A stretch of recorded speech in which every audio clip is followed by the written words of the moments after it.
তো তোমরা আগের ভিডিওটা দেখেছিলে সিউড়ি থেকে কসবা চম্পকনগর যাচ্ছি, কিন্তু ভিডিওটা অনেক বড় হওয়ার কারণে আমার ভিডিওটা ওখানে শেষ করতে হয়েছিল। তো চলো তোমাদের পরের পর্বে নিয়ে গিয়ে দেখিয়ে আসি মনসামঙ্গল কাব্যগ্রন্থের চাঁদ সওদাগরের চম্পকনগর। চম্পকনগরে এসে ব্যাগ রেখে হাত মুখ ধুয়ে ড্রেস চেঞ্জ করে চলে এলাম মন্দিরের সামনে মহাদেবের দর্শন করতে। কাকাদের বাড়ি থেকে মন্দিরটা খুব একটা বেশি দূর নয়, 5 থেকে 10 মিনিট লাগে পায়ে হেঁটে, প্রায় 700 থেকে 800 মিটার দূর। এই রাতে মন্দিরটা ঘুরতে আসার কারণ কাল হচ্ছে শ্রাবণ মাসের 4র্থ সোমবার।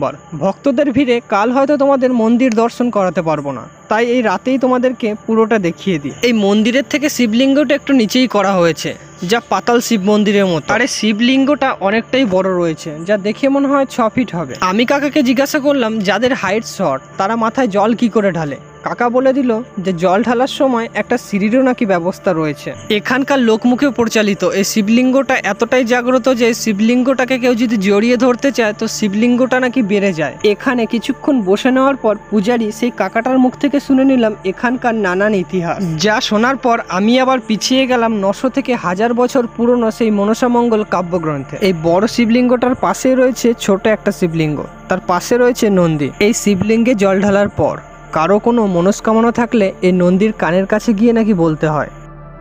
ভোর 4টে ঘুম থেকে উঠে বেরিয়ে পড়লাম জল আনতে। ঘড়ির কাঁটায় 4:30। এরই মধ্যে যেন ভক্তেই ভরে গেছে। এত সকালেও লাইন দেখে আমার যা মনে হচ্ছে জল নেওয়ার জন্য লাইনে দাঁড়াতে হবে।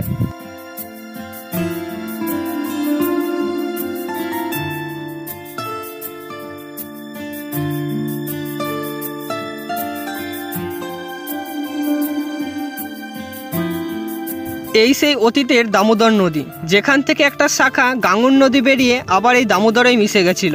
গাঙ্গুর নদী যেখানে সতী বেহুলা কলার ভেলা ভাসিয়ে স্বামীর প্রাণ বাঁচানোর জন্য স্বর্গের উদ্দেশ্যে রওনা দিয়েছিলেন।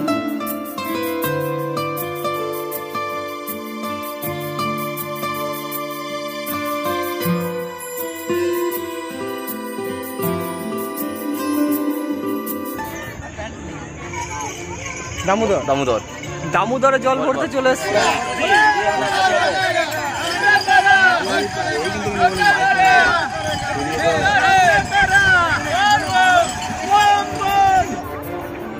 এখানে নিয়ম অনুযায়ী দেখলাম এখানে বালি দিয়ে শিবলিঙ্গ করে পুজো দিয়ে এখান থেকে জল নিয়ে যায়। দামোদর নদী থেকে উঠে আসতেই বাঁ দিকে একটা শ্মশান পড়ে, আর এই শ্মশানের পাশেই রয়েছে মহাদেবের মূর্তি। এই মন্দিরের দিকে যেতেই দেখলাম দক্ষযজ্ঞের একটা শীট এই বাঁকের উপরেই তুলে ধরা হয়েছে।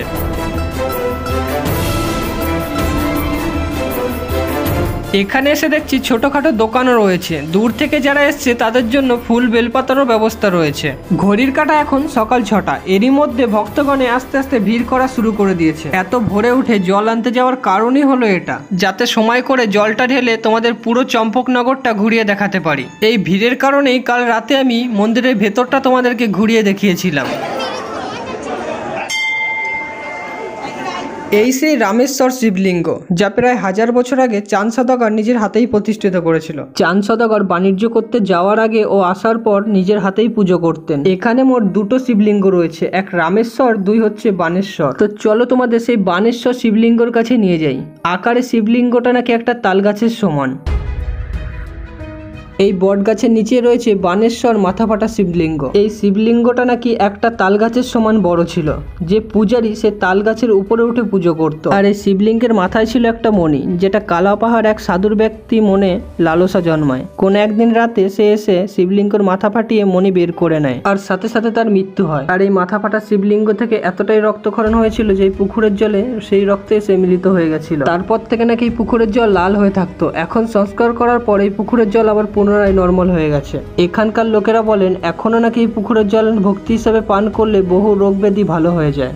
আর এই বানেশ্বর শিবলিঙ্গর সামনেই রয়েছে বজরংবলীর মন্দির।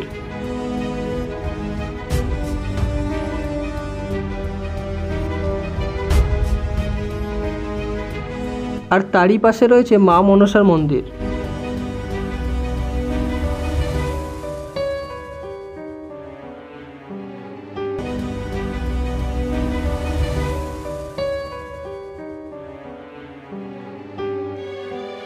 এই সেই মন্দির যেখানে মা মনসা প্রথম পুজো পেয়েছিল।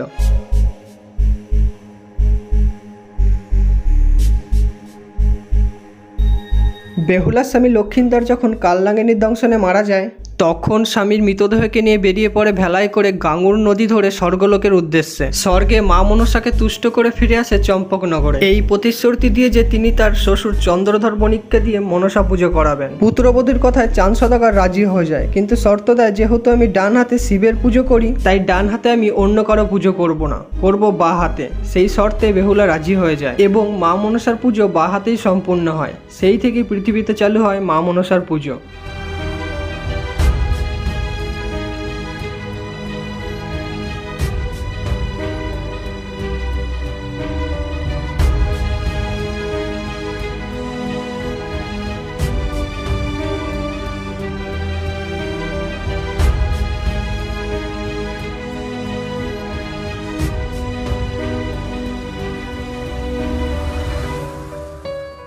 এই মনসা মন্দিরের সামনেই রয়েছে জমিদারদের হাতে আদি রাধাকৃষ্ণ মন্দির।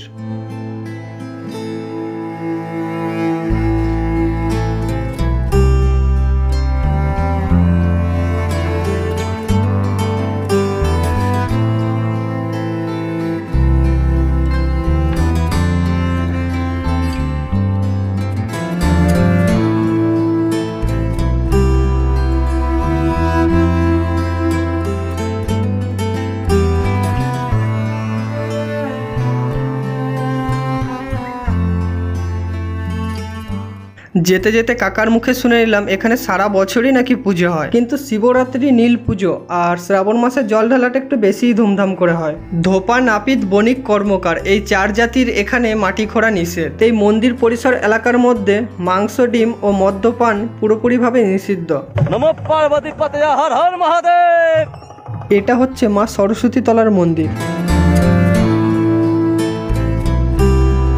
আমাদের জল ঢালা কমপ্লিট হয়ে গেছে, তো চলো তোমাদের পুরো মেলাটা ঘুরিয়ে দেখাই।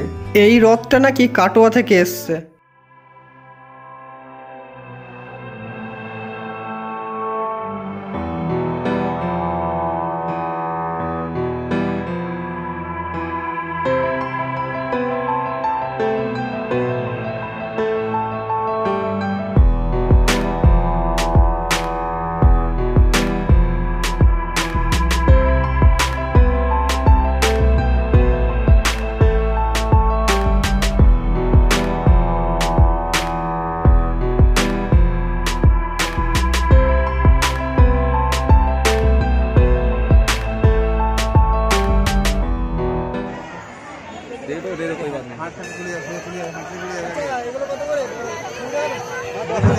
যে সমস্ত দর্শনার্থী সাইকেল এবং মোটরসাইকেল নিয়ে এসে মাঝে স্ট্যান্ড করছেন, আপনারা এগুলো এখান থেকে সরিয়ে দিন।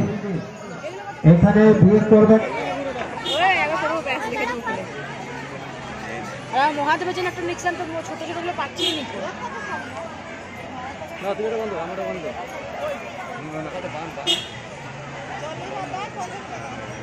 হ্যালো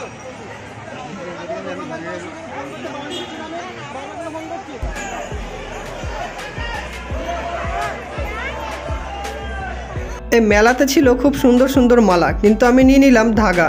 ধাগাটা পরিয়ে দিচ্ছিল কাকা, কিন্তু ওই ভাইটা বলল দাও আমি পরিয়ে দিই। কাকাদের বাড়ি এসে ড্রেস চেঞ্জ করে টেস্টি টেস্টি লুচি আর আলুর দম খেতে বসে গেলাম।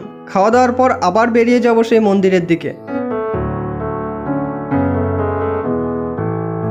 আমরা এখন যাচ্ছি সাতাল পর্বত, যেখানে ছিল বেহুলার বাড়ি ও লোহার বাসর ঘর। আমি যেখানে দাঁড়িয়ে আছি এখান থেকে সাতালি পর্বতের দূরত্ব হচ্ছে 5 মিনিট, কিন্তু এই ভিড় দেখে যা মনে হচ্ছে 50 মিনিটেও পৌঁছতে পারবো না।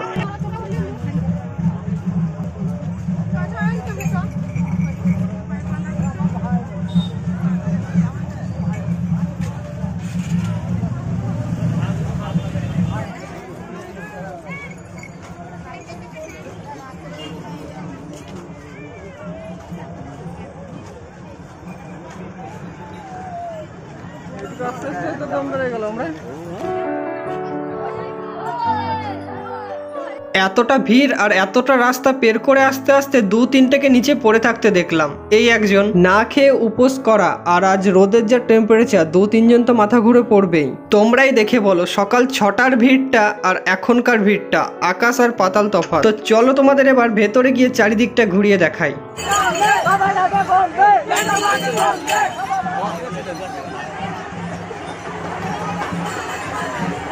নাম বলতে হচ্ছে 100 দক্ষিণা 100 200 টাকা দক্ষিণা নাম করলো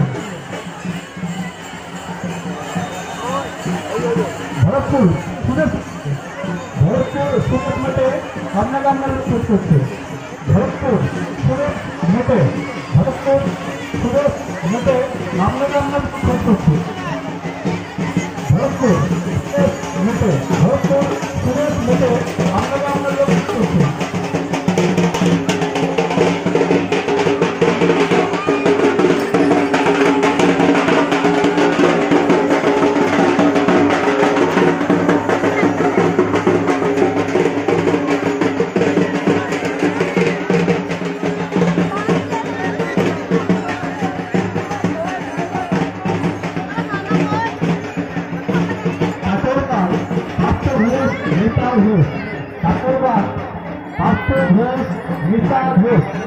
আপনাকে আপনার লোক করতে মাছ 50 টাকা করুন আপনাকে আপনার লোক করতে আপনি মাছ 50 টাকা করুন ভরতপুর দিনেশ মেটে আপনাকে আপনার লোক করতে আপনি মাছ 50 টাকা করুন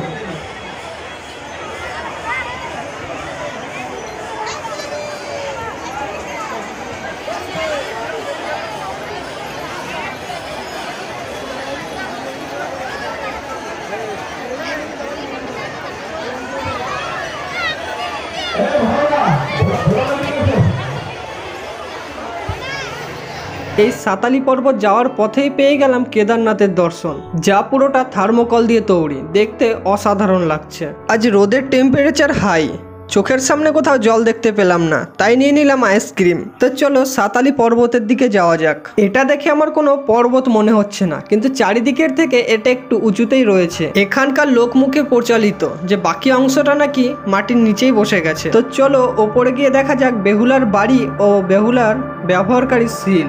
এই শিলেই নাকি বেহুলা তার রান্না করার জন্য মশলা বাটতো।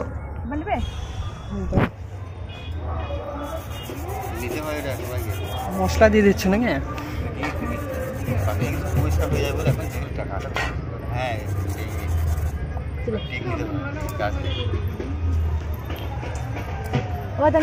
লম্বা একটু করে নিতে হবে গরম। হ্যাঁ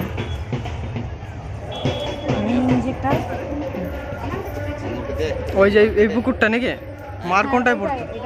এই সামনের যে পুকুরটা দেখতে পাচ্ছ এটাকে সবাই মারের পুকুর বলে চেনে, কারণ এই ভাতের যে মাঠটা গড়িয়েই নাকি পুকুরটা সৃষ্টি হয়েছিল। এই সেই জায়গা যেখানে বেহুলার বাড়ি ছিল। এখানে বাড়ি, রান্নাঘর আর বেহুলা এখানেই থাকতো। ঘর বাড়িগুলো নাকি মাটির নিচে চলে গেছে, তো এর উপরে একটা মন্দির করে দেওয়া হয়েছে। মন্দিরের ভেতরে রয়েছে বেহুলা লক্ষিন্দার কলায় ভেসে আছে তার একটা মূর্তি রয়েছে, আর বাঁ দিকে রয়েছে মনসার পুজো করছে চাঁদ সওদাগর বা হাতে সেই, কিন্তু সেই মূর্তিটা এখন পুরোটা নেই। কাকার মুখ থেকে সেটা শুনলাম, সেটা এখন ভেঙে গেছে। এখানে রান্না করতো নাকি? এখানে রান্না করতো? কি করতো এখানে? কি নাম বললে জায়গা? হ্যাঁ বেহুলা রান্না করতো। ওটাই বেহুলা।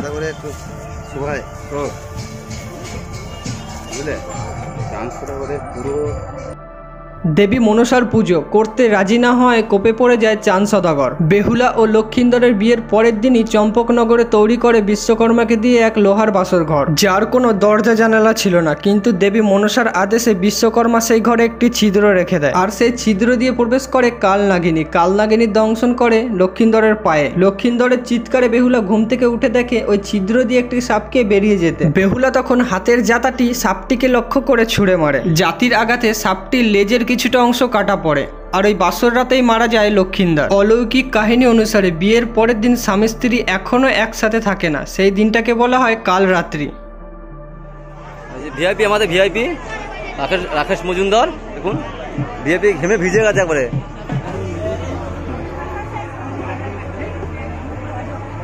লম্বা লাইন, দাদা সব বসে আছে উপরে,